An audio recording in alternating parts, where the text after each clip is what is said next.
So first of all, thank you for organizing this important event and for the invitation to present on behalf of the U.S. Department of Energy, where I'm the director for the Hydrogen and Fuel Cell Technologies Office, and also coordinate across DOE as well as other agencies and various international activities over the last almost 3 decades here in hydrogen and fuel cells.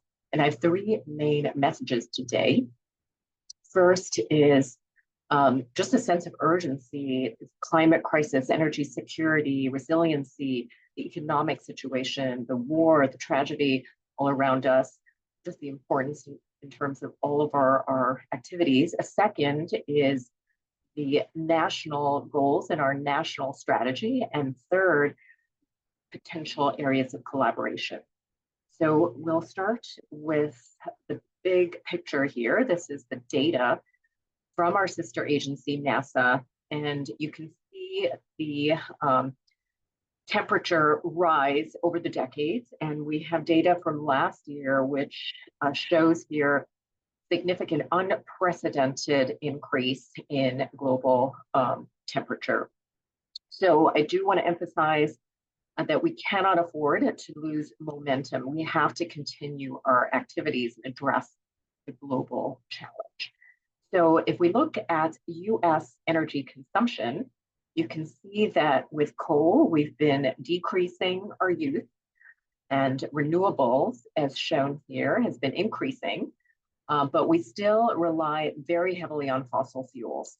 So I want to emphasize President Biden's goals, our administration goals, include net zero by 2050, very ambitious interim goals, as shown here, such as a clean grid by 2035. And it's not just what these goals are, but how do we achieve them? And so our priorities include energy and environmental justice. How do we show benefits in disadvantaged communities and addressing those who've historically experienced injustice? So this is a very high priority for all of us. Now, this is energy consumption. Now let's look at CO2. So over 5 billion tons here. And you can see the breakout for the US landscape by industry, transportation, power generation, and you can see our goals overlaid here. So this is a challenge of a lifetime. We have to get to net zero. And hydrogen is one part of a very comprehensive portfolio. We need all the tools in the toolbox: renewables, nuclear, fossil with CCS, electrification. And hydrogen, often called the Swiss Army knife of energy, shown here. You can produce it from diverse sources, use it across applications, especially in those hard to decarbonize sectors. So, as many of you are aware, 2 major pieces of legislation: the bipartisan infrastructure law, which provides $9.5 billion for hydrogen, electrolysis, manufacturing, recycling, and I'll talk about the hydrogen hubs. Inflation Reduction Act includes tax credits, and we require a national clean hydrogen strategy and roadmap, which is what I will cover next.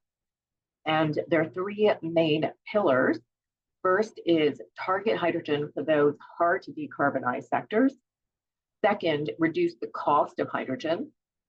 And third is focus on regional networks. That's where the hub strategy comes in, plus enabling activities, so jobs, safety codes and standards, environmental justice. And the vision is affordable, clean hydrogen for a net zero carbon future and a sustainable, resilient, and equitable economy. So that's at the high level. And I'll go through each of these. And we have specific targets of 10 million metric tons of clean hydrogen by 2030, double that by 2040, and 5 times that, 50 million metric tons of clean hydrogen by 2050. And if we can get that sustainably, we would enable 10% of total emissions reduction due to hydrogen. Now, we're trying to get to net zero, 10% significant amount. So we'll go through each of these, and we'll start with the first, high impact uses. And here I want to emphasize this y-axis shows the price of hydrogen, or the willingness to pay for market penetration. So if we can get hydrogen delivered and dispensed at $5, $4 roughly per kilogram, that would enable about 10 to 15% of demand of offtake for trucks using hydrogen fuel cells.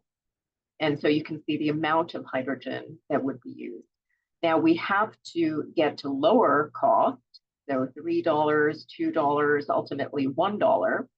Again, for the US market to be competitive and have sustainable market penetration at volume, at scale, for biofuel, steel, ammonia, long duration energy storage, other chemicals. And so basically this shows you the scenarios in the national strategy. We can get the cost down to be competitive, how much hydrogen we could not just produce, but use in the US. So if you take this slide and turn it vertically, that is what gives us our national strategy goals.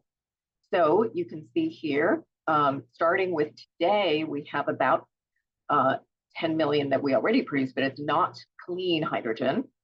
So there's some uncertainty as shown in these dash bars here, but you can see over time the scenario where you see multiple end uses, starting with today, ammonia refineries, scaling up for heavy duty transport, industrial, and then market expansion. But the main takeaway is there's still a lot of uncertainty. So here we show in dark green the core scenarios of how much hydrogen for each one of the market segments.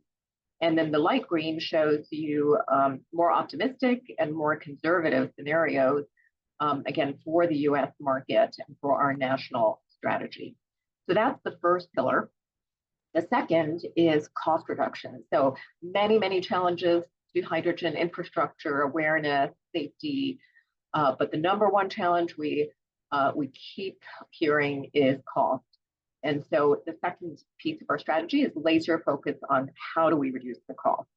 So you may have heard of the Hydrogen Energy Earthshot, part of the Energy Earthshot initiative launched through President Biden's administration and our Secretary of Energy. And this is a bold, easily articulated goal of $1 for 1 kilogram of clean hydrogen in 1 decade. So that's 2031. And again, in the US, hydrogen is only about $1.50 today, but that is not clean. So that's with natural gas. And so to be competitive, we're targeting, less than that amount, so roughly $1. But of course, we'll be able to compete at higher numbers, but our long-term stretch goal is that $1. And then the third piece is regional networks. And President Biden announced $7 billion, along with our Secretary of Energy, for 7 hubs. We stood up a whole new Office of Clean Energy demonstrations for these large-scale deployments across not just hydrogen, but all of them. And you can see these regions that will have hydrogen production and end use and infrastructure. So roughly 3 million metric tons anticipated through these hubs, which are now in the process of getting underway.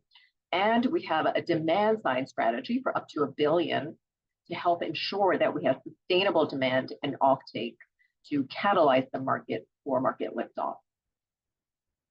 So finally, so that's a national strategy, and I'll end with global coordination and the importance of energy, environmental justice, diversity, equity, inclusion. These are all very high priorities for all of us. And there are many examples of collaboration, and I'll start with the Breakthrough Agenda, which was launched, initiative launched at COP, that summarizes and helps to coordinate across various initiatives, global initiatives. And these are the top 5 agreed to by many countries around the world, priority international actions. So standards, certification, how do we ensure demand creation, management, sustainable offtake, research and innovation, across the value chain, financing, investments, significant more is needed, and then coordinating across the landscape. So there are many other entities, so IPHE, IEA, you can see many of them here, Clean Energy Ministerial, World Bank, UNIDO. So again, just for awareness, this is one of the high priorities to coordinate and prioritize the key actions for global market liftoff. And we have many resources available. So key publications as shown here, save the date October 8th for National Hydrogen and Fuel Cell Day. We have newsletters, webinars, Increase Your H2 IQ, Center for Hydrogen Safety, which is also a really high priority for us. So feel free to look at all of this information that's available. And with that, I'd like to wish you the best for this conference. Feel free to connect on LinkedIn, go to the website, hydrogen.energy.gov. And we look forward to connecting with you following the conference. So thanks again to all of you for your incredible work, and please keep up the momentum. I look forward to following up. Thank you.